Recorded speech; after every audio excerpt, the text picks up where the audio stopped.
c'est un génie, c'est un créateur de rythme. C'est lui qui a amené un brin dans ce groupe-là. Son style de musique est étudié dans plusieurs universités à travers le monde. Il a conquis non seulement la scène musicale par sa voix, mais aussi par son charisme. Il aurait composé plus de 1000 chansons au cours de sa carrière. Ne vous en doutez pas, cette vidéo relate en quelques minutes la vraie histoire de Emenea Kwamambu.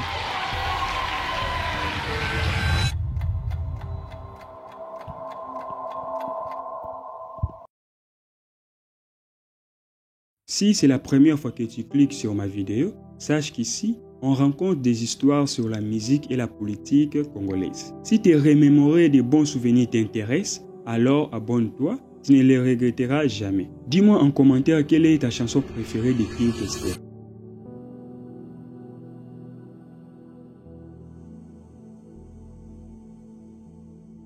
Nous débutons notre histoire à Kikwit, dans l'ouest du Congo, dans la province du Bandundu. C'est le 23 novembre 1956 qu'Emenea Mobiala Kwamambu Jean voit le jour. Septième d'une famille de 12 enfants, il est fils d'André Mobiala Malela, comptable à l'éducation nationale, et de Marie Scolastique Kibeya Sakuni, commerçante de son état. Bien qu'il ait vécu à Kinshasa, il a été très tôt envoyé en internat à Kikwit, une décision prise par sa famille pour s'éloigner de la musique à cause de ses écarts de conduite. Mais malgré cela, il n'a jamais vraiment abandonné sa passion. À seulement 17 ans, Jean est mené à rejoindre le groupe Les Anges Noirs, aux côtés de Lidjo Kwepa. Retenez bien ce nom, on en parlera plus tard. Il jongle entre la musique et ses études à l'Institut Don Bosco de Kikwit. Après avoir obtenu son examen d'état à l'Institut Longwa Idiofa, il part pour Lubumbashi en fait d'étudier les sciences politiques et administratives à l'université de Lubumbashi. Sa famille misait beaucoup sur lui car il était un homme brillant et prometteur.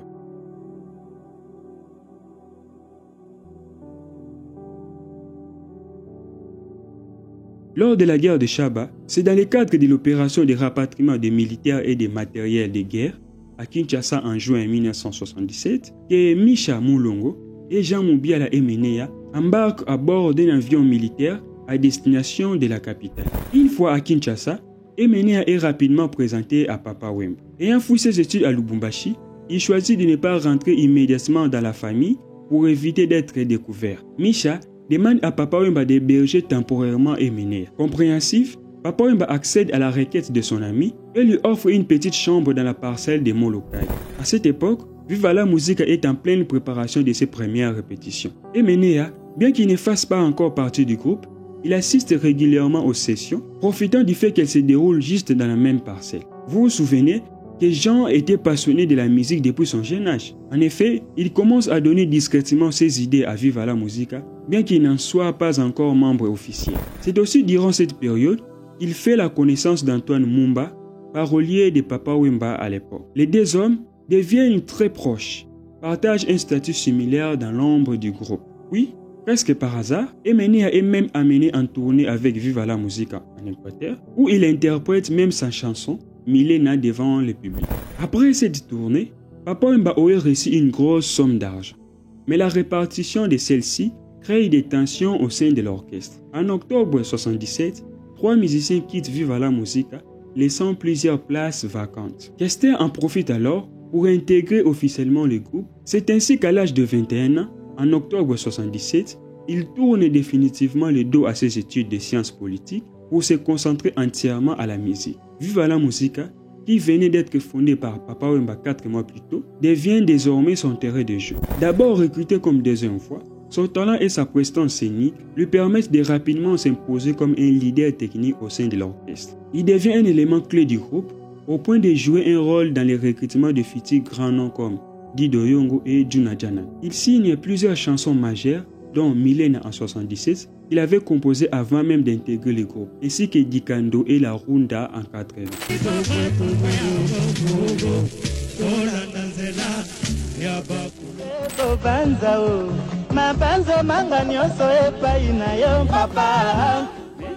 Avec le temps, son leadership au sein du groupe commence à poser des problèmes. Cette divergence avec Papa Wemba se multiplie, des tensions émergent peu à peu. La situation s'aggrave lorsque Papa Wemba quitte temporairement son orchestre pour rejoindre Afriza International et Taboulé. Cette absence laisse un vide et l'ascension d'Emenea dérange certains membres du groupe, créant une véritable rivalité interne.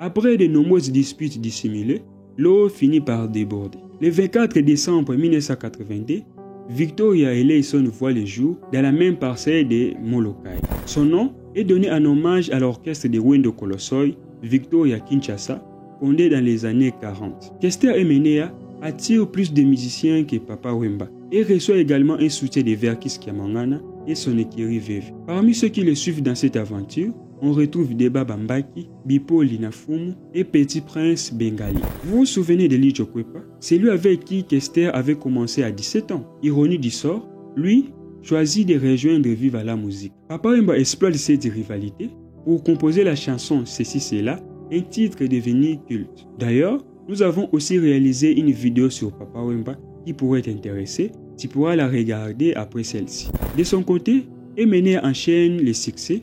Il sort au Kosinga Ifumu en 1982, puis sur Ménage en 1983.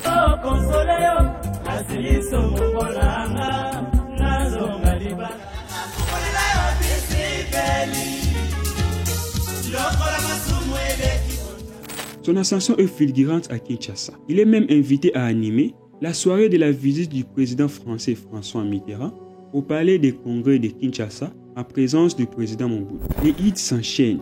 Kimpiatu et Will au Monde en 1985, Wabelo et Manhattan en 1986. C'est surtout Kimpiatu qui marque les esprits. Ce savant mélange entre les traditions Yansi et la modernité en fait un immense succès. Elle est même sacrée tube de l'année en 1985.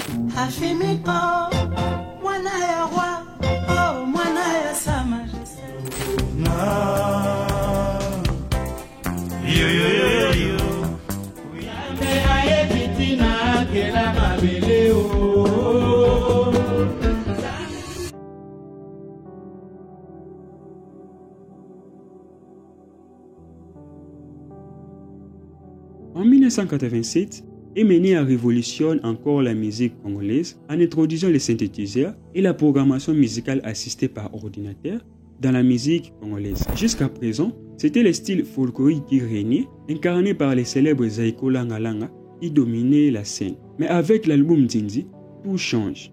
Ce disque devient un immense succès commercial, vendu à des millions d'exemplaires, imposant un nouveau son.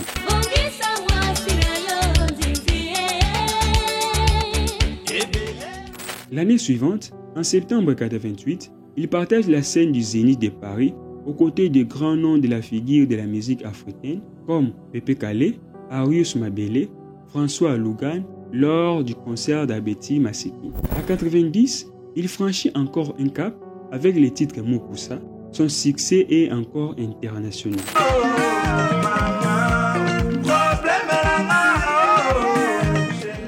Il donne des concerts sur les 5 continents du monde, notamment aux pays comme le Japon en 1991 et en Amérique du Nord. Finalement, il décide de s'installer en Europe avec sa famille en 1991. La même année, il sort l'album Joe Kester Emenea avec les titres phares d'Ikano. En 1993, il marque à nouveau les esprits avec l'album Everybody, distribué par Sono Disc. La qualité sonore est exceptionnelle et l'album connaît un grand succès à l'échelle internationale.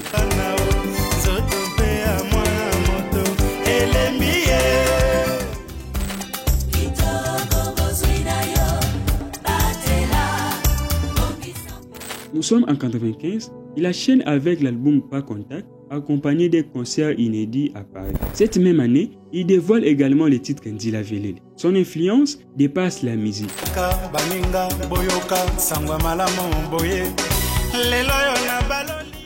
Les artistes comme Weranson et J.B. Mpiana s'inspireront de ses chansons et son style musical pour créer Wenge Music. Éternel chef des armées, père de mes pères, Dieu d'Abraham et d'Isaac, Dieu de Moïse, endurcis ma face pour que je l'oppose à leur face. Endurcis mon front. Enfin, Kester devient aussi une icône de la salle. Il popularise les marques prestigieuses comme Gianni Versace, Mazantomo et Levi's auprès de la jeunesse congolaise.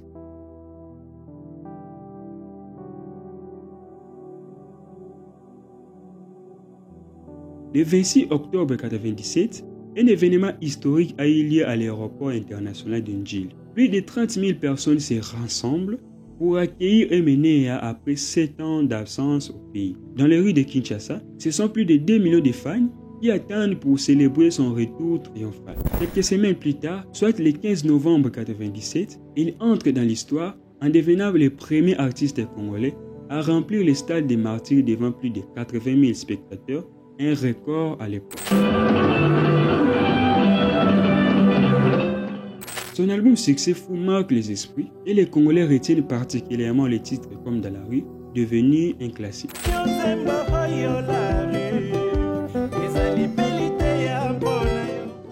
Mais le Kissimbi ne s'arrête pas là, il enchaîne avec d'autres albums marquants, notamment Mboka Mboka en 1998 et Never Again en 1999. Son ancien patron Papa Wemba l'invite à monter sur le podium lors du concert au National Forest en Belgique, aux côtés des légendes comme Evoloko Joker et Jossar Nokalo.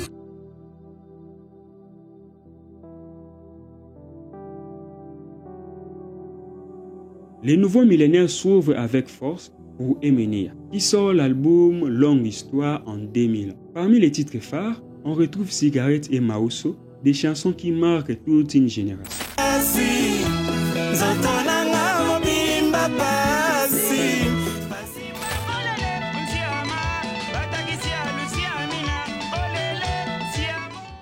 En 2001, il réalise un exploit en se produisant pour la première fois en solo au Zénith de Paris. Après Abeti Masikini, il devient l'un des premiers artistes congolais à avoir joué dans cette salle mythique. Ses performances en Europe s'enchaînent.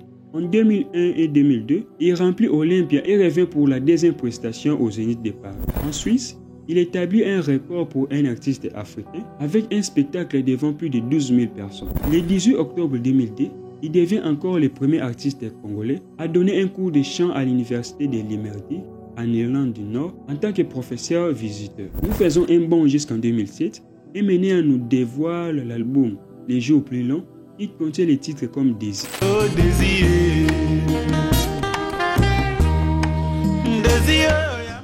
Enfin, en 2008, il retourne à l'Olympia, confirmant une fois de plus son statut de légende de la musique congolaise. En octobre 2012, il partage la même scène avec plusieurs musiciens du pays pour un méga concert à l'occasion de la nuit de la francophonie au stade de Martyrs à Kinshasa vers 20h. Après cela, il commence la préparation de celui qui sera son dernier album, This Is, qui aurait dû sortir à l'été dans la même année de sa mort.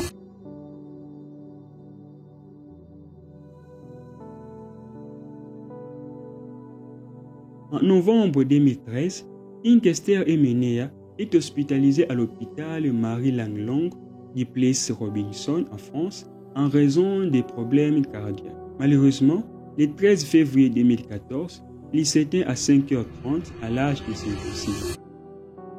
Sa disparition survient peu après celle de Taboulé Rochero, décédé le 30 novembre 2013, un événement qui l'aurait profondément affecté. L'annonce de son décès est relayée par la télévision nationale congolaise et confirmée par Dodo Ndomba, présenté comme l'un de ses proches. Plusieurs artistes lui ont rendu hommage, mais Papa Wemba lui a rendu un dernier hommage avec une chanson très émouvante, Blessure, qui sera ensuite utilisée lors de ses propres funérailles.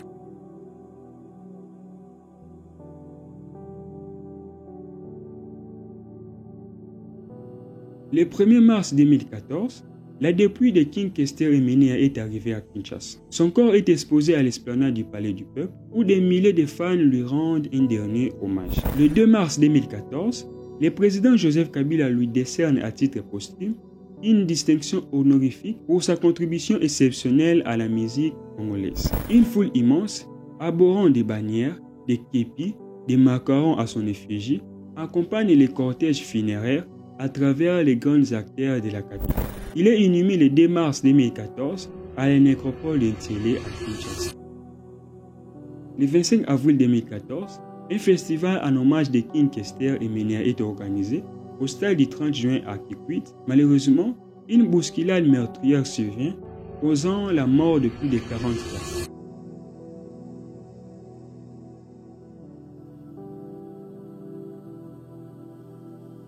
King Kester Emenea possédait 2 résidences officielles à Kinshasa, situées dans les quartiers huppés de ma campagne. L'une d'elles était surnommée The King Ranch, tandis que l'autre portait le nom de Maison Blanche, en référence à la Maison Blanche de Washington. À sa mort, King Kester laisse derrière lui 11 enfants, à Fumiko, dont il a dédié une chanson, Gregory, Brandon et Franklin. En musique, celui qui s'est fait rapidement appeler le King nous a laissé une grande discographie, avec des albums que je n'ai même pas cités. Plusieurs personnes affirment qu'il a eu plus de 400 chansons. Nous arrivons à la fin de cette vidéo. Merci d'avoir suivi jusqu'à la fin. N'oubliez pas de vous abonner pour ne rien rater de nos prochaines vidéos. Les 2 vidéos qui s'affichent devant vos écrans peuvent également vous intéresser. Que la paix soit avec vous. À la prochaine.